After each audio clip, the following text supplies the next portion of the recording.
Hello student, स्वागत है आपका मेरे YouTube channel educate to elevate में। बच्चों, आज हम uses of reflection in daily life, परावर्तन का हमारे दैनिक जीवन में क्या उपयोग है उनके बारे में पढ़ेंगे।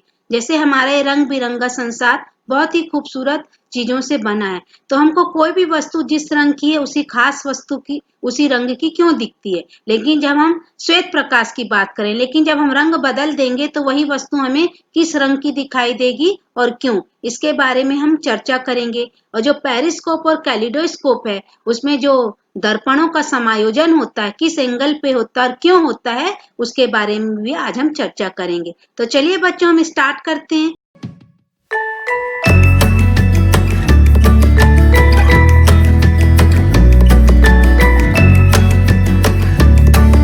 तो आप बच्चों अच्छे से जानते हैं कि परावर्तन क्या होता है। परावर्तन होता है बच्चों, जब प्रकाश की किरणें किसी सतह पर टकराती हैं और टकराने के बाद उसी माध्यम में हमारी ओर वापस लौटती हैं, तो हम उसको बोलते हैं प्रकाश का परावर्तन। तो हमारी जितनी भी वस्तुएं संसार में बिखरी पड़ी हैं, वो परावर्तन के कारण ही हमको दिखती हैं। जब वस्तुओं पर प्रकाश पड़ता है और टकराकर हमारी आंखों पर पड़ता है, अगर बीच में वस्तु और प्रकाश और हमारी आंखों के बीच में कोई अपारदर्शी माध्यम रख दिया जाता है, तब प्रकाश वस्तु पर पड़ने के बाद हमारी आंखों तक नहीं पहुंचता, तो वह वस्तु हमको नहीं दिखती। ये सब आप वीडियो क्लासेस में जान चुके हैं। अब जब हम परावर्तन पढ़ते हैं बच्चों, तो हम आपतित किरण, परावर्तित किरण, है ना, आपतन बिंदु, परावर्तन कोण, आपतन कोण, ये सब भी टर्म्स आते हैं। इसके बारे में भी हमने आपको वीडियो क्लासेस में बता चुका है क्या होते हैं। परावर्तन के नियम भी हम पढ़ चुके हैं कि ये परावर्तन I बराबर R, मतलब angle of incidence equal to angle of reflection. और जो तीनों चीजें होती हैं, जो हमारी इंसिडेंस रे, रिफ्लेक्टेड रे और जो हमारा अभिलंब होता है, वो तीनों एक ही तल में एक ही माध्यम में होते हैं। इनके बारे में भी हम आपको बता चुके हैं।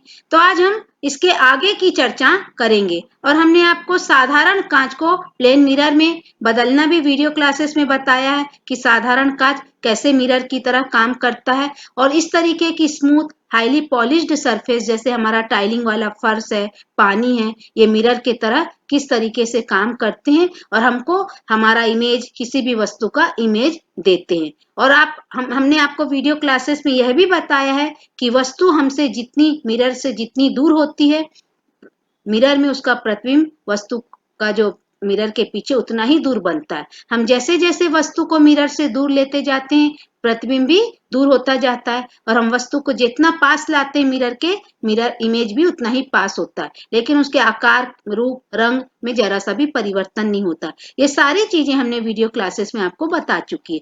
तो चलिए बच्चों, हम स्टार्ट करते हैं इनके यूजेस के बारे में।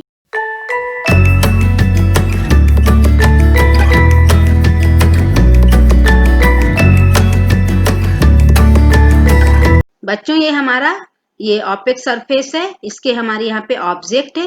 और ये जो रे दिख रही है, ये इंसिडेंस रे है। और ये जो पॉइंट दिख रहा है, ये पॉइंट ऑफ इंसिडेंस, इसको आपतन बिंदु बोलते हैं। जब यहाँ पर प्रकाश की किरणें आपतित हुई, यहाँ पे पड़ी और ये टकराने के बाद परावर्तित हुई, तो ये जो रे दिख रही है, ये हमारी रिफ्लेक्टेड रे है। और ये हमारा नॉर्मल है ना, जिस बिंदु पर ये 90 डिग्री से सतह के साथ बना रहा है। और ये हमारा एंगल ऑफ इंसिडेंस है और ये हमारा एंगल ऑफ रिफ्लेक्शन है। तो ये दोनों I और R आपस में बराबर होते हैं परावर्तन के नियम से। और ये जो इंसिडेंस रे है, रिफ्लेक्टेड रे है, या angle of incidence, angle of reflection और नॉर्मल, तीनों एक ही सतह पर होते हैं। माध्यम अभी तीन यहाँ पे क्या है, हमारा एयर है। और ये हमारी ओपेक सरफेस पे। अब हम अगला इसको आपको मिरर में बताते हैं कि मिरर में कैसे होता है। अब ये हमारा साधारण कांच को हमने मिरर बना दिया, ये हमारा जो है मिरर है। अब हमको यहाँ पे रिफ्लेक्शन के थ्रू क्या इमेज प्राप्त होती है ना, मिरर में हमको इमेज मिलती है। ये देखिए हमारे पास कुछ ऑब्जेक्ट है ना, ये मक्खी है, ये एकदम देखिए मिरर से एकदम साथ में लगी हुई है। तो इसका जो इमेज मिरर में बन रहा है एकदम पास में, मिरर के सामने जितनी दूरी पर हमारा ये ऑब्जेक्ट है, उतनी ही पीछे मिरर के यहाँ पे हमको इमेज मिल रहा है। ये हमारी जो मक्खी है, ये मिरर से जितनी दूर यहाँ पर है, इसका इमेज भी मिरर में पीछे उतनी ही दूर बन रहा है। ये हमने आपको एक्टिविटी में वीडियो क्लासेस में बताया है, ये सब इमेजिनेशन है ना। और ये जो ऑब्जेक्ट ये वाला है यहाँ पे है, और इसका जो इमेज हमको यहाँ पे मिल रहा है, क्योंकि हाईली पॉलिश्ड सरफेस है। हम साधारण ग्लास से हमने मिरर बनाया है। तो इस तरीके से बच्चों ये हमारा मिरर के द्वारा रिफ्लेक्शन हो गया।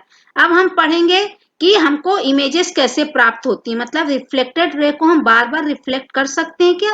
Reflected ray can be reflected again and again, और इसी के द्वारा हमको बहुप्रतिबिंब या मल्टीपल इमेजेस प्राप्त होते हैं। कैसे प्राप्त होते हैं बच्चों? जब हम दो मिरर्स या दो से अधिक मिरर्स को किसी एंगल पे अरेंज करते हैं। जैसे यहाँ पे हमने दो मिरर को अरेंज किया है और हमने यहाँ पे नेल पॉलिश की बॉटल रखी है, तो ये नेल पॉलिश अभी ऑब्जेक्ट इस मिरर के लिए, यहाँ पे हमको इमेज मिल रहा है।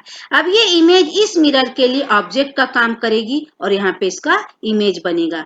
तो हम यहाँ पे जितने इमेज प्राप्त किए तो हम इनके बीच का एंगल निकाल सकते हैं। अब हम इसको और थोड़ा कर देते हैं, इनके एंगल को और कम कर देते हैं, तो देखिए एक नेल पेंट का हमको 4 इमेज प्राप्त हो रहा है। तो ये मल्टीपल रिफ्लेक्शन कहलाता है और रिफ्लेक्टेड रेज जो है बार बार रिफ्लेक्टेड की जा सकती हैं। अब हम इनके बीच के एंगल को और कम कर दिए, तो देखिए हमको एक ही नेल पेंट जो था, हम एंगल्स को कम कर करके इतने सारे इमेजेस प्राप्त कर सकते हैं। तो बच्चों हम नंबर ऑफ इमेजेस से, है ना, अगर हमको नंबर ऑफ इमेजेस निकालना है तो हम 360 में जो बीच के मिरर्स के बीच का जो एंगल है उनसे डिवाइड करके हम नंबर ऑफ इमेजेस निकाल सकते हैं। लेकिन अगर हमको नंबर ऑफ इमेजेस पता है तो हम उनके बीच का एंगल निकाल सकते हैं। 360 में उन इमेजेस को डिवाइड कर देंगे 360 को उन इमेजेस के नंबर से, तो हमको उनके बीच का एंगल पता चल जाएगा। तो हम प्रतिबिंब की संख्या से दर्पणों के बीच का कोण भी ज्ञात कर सकते हैं, या कोण पता हो तो हम बनने वाले इमेजेस की संख्या ज्ञात कर सकते हैं। अब डेली लाइफ में हमारा जो ये मल्टीपल इमेज है, इनका क्या क्या यूज होता है बच्चों? एक तो कैलिडोस्कोप होता है, एक पेरिस्कोप होता है। ये बच्चों पेरिस्कोप है। तो पेरिस्कोप हमारा कहाँ यूज होता है? समुद्र में, पनडुब्बी में, है ना, वहां पे हम इस पेरिस्कोप का इस्तेमाल करते हैं। तो जो पेरिस्कोप होता है बच्चों, ये इस तरीके की ट्यूब के समान रचना होती है और यहाँ पे हम दो मिरर का इस्तेमाल करते हैं। देखिए एक यहाँ पे लगा है एक मिरर और एक यहाँ पे लगा है, और ये दोनों मिरर्स आपस में समानांतर होते हैं, पैरेलल होते हैं। और जो इनका यहाँ पे जिस भी सतह पे ये बना, मान लीजिए किसी बहुत मजबूत लोहे की धातु में हमने बनाया है, या हमारे अपने स्कूल में हम बच्चों को समझाने के लिए कार्डबोर्ड में बनाते हैं, तो कार्डबोर्ड की सतह के साथ जब इसका अरेंजमेंट होगा तो 45 डिग्री पे होगा, मतलब सतह के साथ ये 45 डिग्री बनाते हुए रहेंगे। ऐसे इस पैरेलल हम दूसरे सिरे पर जो हम बनाएंगे, रखेंगे मिरर, वो भी 45 डिग्री पर अरेंज करेंगे। और ये ट्यूब के समान रचना होती है, जेड आकार का ये पेरिस्कोप होता है, ऐसा जेड जैसे आपको दिख रहा है।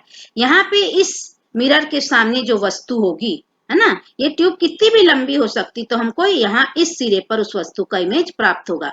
अगर हमने इस अरेंजमेंट्स को, मिरर के अरेंजमेंट को कमती या ज्यादा जरा सा भी डिस्टर्ब किया 45 डिग्री से, तो हमको यहाँ पे अच्छा रिजल्ट प्राप्त नहीं होगा। देखिए ये हॉरिजॉन्टल रेज कैसे पूरी वर्टिकल हो रही है, और यहाँ पे देखिए 90 डिग्री का एंगल बन रहा है। अगर हम यहाँ पे एक इमेजिनेशन नॉर्मल समझें, तो नॉर्मल के साथ जो एंगल ऑफ इंसिडेंस, मतलब आपतन कोण 45 डिग्री का होगा, और जब आपतन कोण 45 डिग्री है तो परावर्तन कोण भी 45 डिग्री का होगा, according to law of reflection. तो यहाँ पे ये देखिए इसीलिए 90 डिग्री का बना। इसीलिए हॉरिजॉन्टल जो रे हैं, जो आपतित किरणें हैं, वो परावर्तित होने के बाद देखिए पूरी सीधी निकली। अगर आपने यहाँ पे इनका अरेंजमेंट डिस्टर्ब किया तो ये जो रिफ्लेक्टेड एंगल ऑफ रिफ्लेक्शन है और एंगल ऑफ जो इंसिडेंस है चेंज हो जाएगा, और ये जो हॉरिजॉन्टल रेज हैं ये वर्टिकली नहीं जाएंगी, क्योंकि हमको यहाँ पे वर्टिकली दूसरा जो पैरेलल मिरर रखे हैं हमने, उस पे उनको वर्टिकली आपतित कराना है, इंसिडेंस कराना है। अब यहाँ से फिर से देखिए, ये फिर से इस पे आपतित होंगी 45 पे, और 45 एंगल पे ही रिफ्लेक्टेड होके बाहर निकलेंगी। तो यहाँ रखी वस्तु का हमको प्रतिबिंब यहाँ पर दिखेगा, और ये हम कितना भी लंबा इस ट्यूब को बना सकते हैं, ये मैटर नहीं करता ना, इससे हम डिस्टर्ब नहीं होते। हमको बस ये दोनों जो मिरर का अरेंजमेंट्स है इनको ध्यान रखना है 45 डिग्री पर। तो इस तरीके से बच्चों ये हो गया पेरिस्कोप। अब पेरिस्कोप का यूज यहाँ पे हम करते कहाँ पर है, हम इसको भी चित्र के द्वारा आपको बताने का प्रयास करते हैं। देखिए समुद्र में, पनडुब्बी और जहाज में सुरक्षा, निगरानी, ये सब के लिए इस्तेमाल होता है। हम बहुत गहराई में अंदर डूबे हुए समुद्र में हम बैठे, हमको समुद्र की सतह पर होने वाली हलचल, कोई डकैत थोड़ी है समुद्री डाकू, या कोई हमारे शत्रु थोड़ी हलचल कर रहे हैं, हमको उनकी जासूसी करना, निगरानी करना है। तो ट्यूबलाइट की रचना देखिए बाहर निकली होती है और इनके सामने जितना भी हलचल हो रहा है ये हमको सीधे इस तरीके से अरेंजमेंट से यहाँ पे मिरर्स का है और हम यहाँ गहराई में कितनी भी गहराई में डूबे हैं तो हमको सामने हो रही हलचल का पूरा हमको मिलता है और हम निगरानी कर सकते हैं। इसी का देखिए थोड़ा छोटे रूप में हमने रे डायग्राम से बताया है। ये जो आपतित किरणें हैं देखिए इस मिरर पर इंसिडेंस हो रही हैं और रिफ्लेक्टेड होके फिर इस मिरर पे ये इंसिडेंस होके यहाँ पे अंत में रिफ्लेक्टेड हो रही, मतलब ये रिफ्लेक्टेड रे इस मिरर के लिए इंसिडेंस रे हो गई। तो reflected ray can be reflected again and again और हमको इतना अच्छा इमेज प्राप्त होता है और हम जासूसी कर सकते हैं। इसी तरीके से बच्चों डेली लाइफ में इसका एक और यूज है कि हमको जो हमारा रंग बिरंगा संसार है, श्वेत प्रकाश हम जानते हैं बच्चों, सूर्य का प्रकाश श्वेत होता है ना।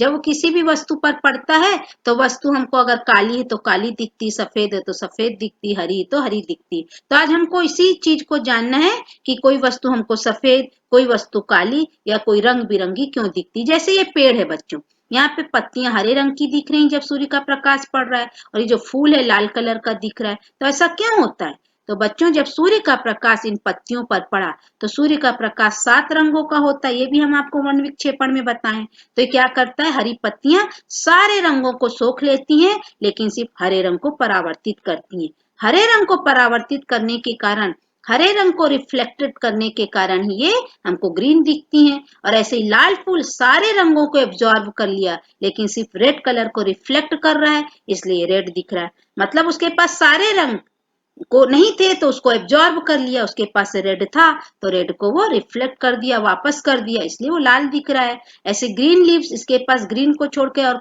अन्य रंग नहीं थे तो उन 6 रंगों को रख लिया, चूंकि इसके पास ग्रीन था इसलिए ग्रीन को वापस कर दिया, रिफ्लेक्ट कर दिया, इसलिए ग्रीन दिख रही है। अभी वस्तु देखिए बच्चों पूरी व्हाइट दिख रही है। क्यों व्हाइट दिख रही है? क्योंकि इसने क्या किए, सारे के सारे रंगों को रिफ्लेक्ट कर दी, एक भी रंग को इसने एब्जॉर्ब नहीं किया। जब वस्तु सभी के सभी रंगों को रिफ्लेक्ट करती है तो व्हाइट दिखती है। यह वस्तु हमको ब्लैक क्यों दिख रही है? क्योंकि इसने किसी भी रंग को रिफ्लेक्ट नहीं किया, इसने सारे के सारे रंगों को एब्जॉर्ब कर लिया। तो इस तरीके से बच्चों हमको वस्तु सफेद और काली या किसी विशेष रंग की इसीलिए दिखती है। ऐसे ही यहाँ पे देखिए वस्तु लाल क्यों दिख रही है? क्योंकि सारे रंगों में सिर्फ रेड कलर को रिफ्लेक्ट कर रही है, इसलिए यहाँ पे ये वस्तु हमको लाल दिख रही है। हम इसको थोड़ा और अच्छे से समझने का प्रयास करते हैं। ये देखिए हमने बहुत सारे यहाँ पे रंग लिए हैं, रेड, ग्रीन, ब्लू, व्हाइट और ब्लैक, है ना। अब कोई भी वस्तु, अभी हम सूर्य के श्वेत प्रकाश की बात कर रहे हैं। देखिए ब्लैक जो ऑब्जेक्ट है, ब्लैक कलर की जो वस्तु है, जब इस पे सन रेज आपतित होती, गिरती, इंसिडेंस होती, तो क्या कर रहे, सारे के सारे रंगों को एब्जॉर्ब कर लिए, इसने एक भी रंग को रिफ्लेक्ट नहीं किया। सारे रंगों को एब्जॉर्ब करने के कारण ये ब्लैक हो गई। और ये व्हाइट क्यों दिख रही है? क्योंकि सारे के सारे रंगों को रिफ्लेक्ट कर दी, एक भी रंग को एब्जॉर्ब नहीं की, इसलिए व्हाइट है। और ये जो ये वाला ऑब्जेक्ट है ब्लू दिख रहा है, क्यों? क्योंकि सूर्य के श्वेत प्रकाश में इसने सिर्फ ब्लू कलर को रिफ्लेक्ट किया, बाकी सारे रंगों को एब्जॉर्ब कर लिया। तो चूंकि इसने ब्लू कलर को रिफ्लेक्ट किया इसलिए ये ब्लू दिखेगी। अब ये ग्रीन क्यों दिख रही? क्योंकि इसने ग्रीन कलर को रिफ्लेक्ट किया, बाकी सभी रंगों को एब्जॉर्ब किया। और ये रेड क्यों दिख रही? क्योंकि इसने रेड कलर को रिफ्लेक्ट किया, बाकी सभी रंगों को एब्जॉर्ब कर दिया, इसलिए रेड दिख रही। बच्चों अब ये तो बात हो गई सूर्य के श्वेत प्रकाश की, लेकिन मान लीजिए हम ये जो लाल कलर की वस्तु, इस पे रेड प्रकाश को हम डालें, सिर्फ लाल प्रकाश को, तो ये किस रंग की दिखेगी? बच्चों ये लाल ही दिखेगी। क्यों? क्योंकि इसको रिफ्लेक्ट करने के लिए रेड लाइट मिल रही है, रेड प्रकाश, लाल प्रकाश मिल रहा है तो लाल को परावर्तित करेगा। लेकिन अगर हम इसी वस्तु पर श्वेत और लाल के अलावा अन्य कोई और रंग की लाइट डालें, जैसे ब्लू, ग्रीन, है ना, तो क्या करेगा, इसको रिफ्लेक्शन के लिए कोई रंग नहीं मिलेगा, क्योंकि लाल वस्तु सिर्फ लाल प्रकाश को ही रिफ्लेक्ट करती है, सिर्फ लाल रंग को ही परावर्तित करती है। और अभी इसको लाल रंग नहीं मिल रहा है तो हम किसी अन्य रंग की लाइट जब इस पर आपतित करेंगे, इस पर डालेंगे, तो उस रंग को एब्जॉर्ब कर लेगी और ये काली दिखेगी।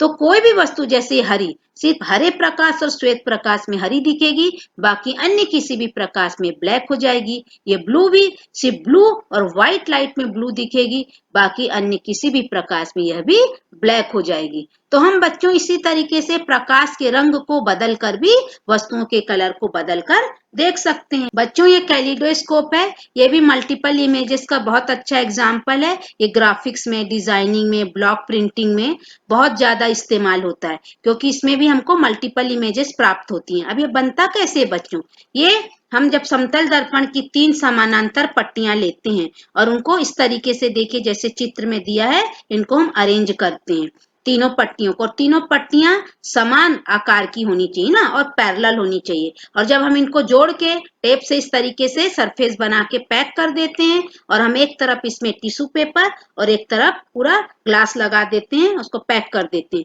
तो हम जब उसमें पूरे ग्लास के अंदर छोटी छोटी स्मॉल पार्टिकल्स, जो बैंगल्स हैं, मिरर्स हैं हमारे पास छोटे, है ना, मोती हैं, कुछ भी इस तरीके की चीजें डाल के हिला कर देखते हैं, तो चूंकि उसमें जो ऑब्जेक्ट है 3 बार रिफ्लेक्ट होता है, 3 हमारे पास यहाँ पे प्लेन मिरर है, तो हमको मल्टीपल इमेजेस इस तरीके की बच्चों प्राप्त होती हैं। तो हमको बहुप्रतिबिंब प्राप्त होने के कारण हम इसका इस्तेमाल हमारे ग्राफिक्स में, डिजाइनिंग में, ब्लॉक प्रिंटिंग में इनको हम इस्तेमाल करते हैं। तो बच्चों इस तरीके से हमने आपको वीडियो क्लासेस में भी इसको बनाना और इसके उपयोग बताएं। बच्चों देखिए हमारा कैलिडोस्कोप है ना, होममेड कैलिडोस्कोप है।